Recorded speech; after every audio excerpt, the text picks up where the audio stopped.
Ассалаумағалейкум достар. Мен Дүниежүзі және Қазақстан тарих каналы. Бүгін сіздерге бір қызық видео, бір тарих айтпақпын. Әрине бұл тарихтың анық өтірігін Аллах біледі. Десе де біз сіздерге өзіміздің қолда бар материалдармен бұл тарихты айтпақпын. Сіздердің ойларыңызға да кіріп шықпаған тарих болайын деп тұр. Ал кеттік. Бұл тарих мынандай. Баяғы өткен заманда, яғни пайғамбарымыз Мұхаммед Мұстафа саллаллаху алейхи уассаламның сахабаларының бәрін білесіздер. Сол сахабаның бірі әйгілі төрт қалиптің бірі Осман радиаллаху анху. Яғни Осман радиаллаху анху пайғамбарымыз саллаллаху алейхи уассаламның әйгілі тірі кезінде жәннатпен сүйіншіленген 10 сахабасының бірде-бірегі еді. Осы сахабаның қылышы қалай Осман империясына жетті деген мәселеге келсек, кейін осыдан бірнеше жыл бұрын, яғни пайғамбарымыз Мұхаммед Мұстафа саллаллаху алейхи уассалам қайтыс болып, оның сахабасы Осман радиаллаху анхудың қылышы әйгілі Қазақстанда танымал Қожа Ахмет Яссауи хазіретлерге аманат етілген қылыш болады. Кейін Осман, яғни Қожа Ахмет Яссауи хазіретлері бұл қылышты алып өзімен бірге қатты сақтап жүрген қылыш болады. Кейін бұл қылыш енді Қожа Ахмет Яссауи хазіретлері қайтыс болған соң, бұл қылыш енді әрине оның шәкірттерінің бірі Шейх Едебалыға түседі. Яғни Шейх Едебалы деп отырғанымыз кім? Бұл әйгілі Осман империясын құрушы Осман бейді білесіз бе? Сол Осман сұлтан, яғни Осман біріншінің қайнатасы, яғни Осман империясының сұлтаны Осман біріншінің қызын берген қайнатасы болып келеді. Кейін бұл Кіші Азия жағына, Ертоғырыл бейлер жағына, яғни Селжұқ мемлекетіне қарай кетеді.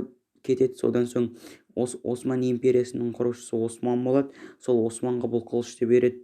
Бұл қылыш қасиетті Осман радиаллаху анхудан келген тарту дейді. Ал негізіне Осман радиаллаху анхудан берілген қылыш дейді. Негізі ғалымдардың пайымдауынша бұл қылыш Османның кезінде, бір ғалымдарымыз айтады, Османның кезінде келген, яғни Осман империясының негізін қалаушы Осман бірдің кезінде болған қылыш десе, біреуі осы Осман империясының 9-шы сұлтаны Яус сұлтан Селим, яғни Жауыз сұлтан Селимнің кезінде Мысырдан әкелінген тарту деп айтқандары да болған.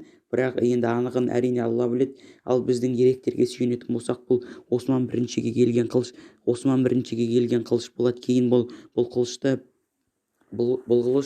қылышта кейін Осман бірінші алып, кейін бұны қасиетті қылады. Содан соң бұны мынандай нетіп болады. Қасиетті Осман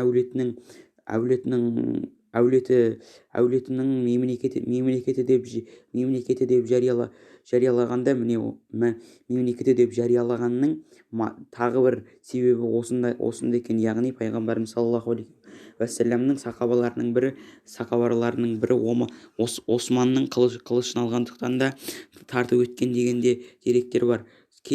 Ал сонымен кейін жалғастыратын болсақ, кейін бұл қылыштың енді қызық жері, бұл қылышта не бейнеленген десек, бұл қылышта яғни қайы, яғни Османның руы қайылардың таңбасы осы қылышта белгіленген болады. Белгіленіпті. Бұл қылышта Османның руы қайылардың таңбасы белгіленеді, туының таңбасы белгіленген соң, тағы бір деректерде осы пайғамбарымыздың көзін көрген осы түріктерден шыққан әйгілі бір адам болған дейді. Сол адам осы қайылардан шыққан адам екен. Сол адам пайғамбарымыз саллаллаху алейхи уассаламның көзін көріп, содан сабақ алған. Ал содан сабақ алып, бұл Омар, яғни Омар Сақабаға Осман, кешіріңіздер, Осман Сақабаға ол қылышты береді. Ол қылышты соғып, яғни жасап берген соң оны Осман Сақабамыз алады. Осман Сақабамыз оны алып өзіне алады.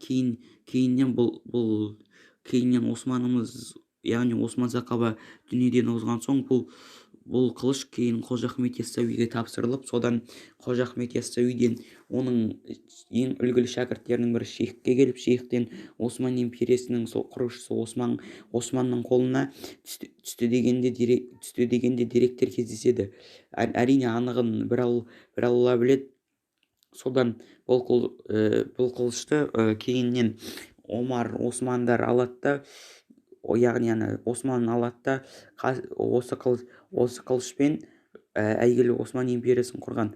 Тағы бір жағдайларда Осман империясының құрметін бұл әйгілі Сақаба Османның құрметіне қойды дегенде деректер тарихта кездескен. Ал Осман империясын құрушы Осман емес, оның шын есімі Орхон Гази болған дегенде деректер ел аузында көптеп айтылып жүр.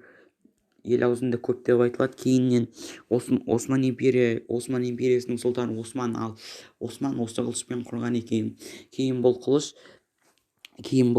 әйгілі Осман империясының соңғы сұлтаны 2-ші Абдülхамид ханға түседі. Кейін Абдülхамид хан бұны халықтың алдында көрсетіп жариялап, біз бір болсақ ешкім бізді ала алмайды деп айтқан.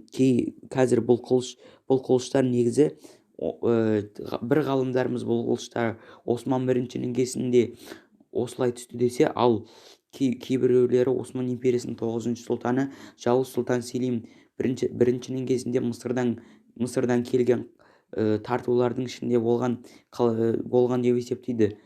Енді оны десе де бәрін жалғыз болған Алла біледі. Енді бұл видео мына бір әлеуметтік желіге таратсаңыздар, бұл қылыш қазір Стамбулда, яғни Түркия мемлекетінде Сүлеймани мешітінде орналасқан. Бұл қылыштар қазір сіздер бұл қылыштарды Стамбулға барып көрсеңіздер болады. Егер видео мына бір әлеуметтік желіге таратып, енді келетін видеоларымызды күтсеңіздер, аман сау болыңыздар.